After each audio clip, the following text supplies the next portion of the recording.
Listen up, Nicola. Boris to destroy Scottish independence bid with 4 simple arguments. Boris Johnson is set to dismantle Nicola Sturgeon's Scottish independence bid with 4 key arguments during his trip to Scotland. The Prime Minister is travelling north of the border today as the First Minister pushes for a second referendum, despite Scots rejecting independence just 7 years ago in 2014. Mr. Johnson will use the visit, which Ms. Sturgeon has insisted is not essential, to stress the importance of the UK. He will highlight 4 key points which will drive home the importance of the Union and the folly of independence.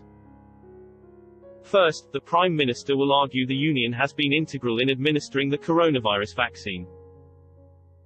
The UK has secured early access to 367 million doses of 7 of the most promising vaccines and was the first country to deploy the Pfizer and Oxford jabs.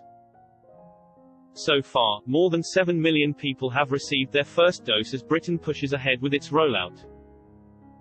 Mr. Johnson will also highlight coronavirus testing as another benefit for Scotland of being in the Union. The UK government has delivered more than 1 million rapid lateral flow test kits to Scotland so far. It is funding testing sites across the country, including 7 drive-through centres, 27 walk-through sites and 21 mobile testing units, along with the Lighthouse Lab in Glasgow. And money from Westminster has provided 62% of testing kits in Scotland.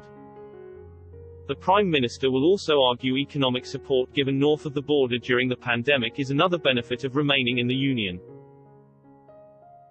The UK government has handed Scotland £8.6 billion to support public services and protected hundreds of thousands of jobs. And Mr. Johnson is also expected to point out how NHS England came to the rescue of the Scottish ambulance service last weekend. NHS England handled a third of 999 calls at one point after the Scottish ambulance service feared they could be stretched to capacity.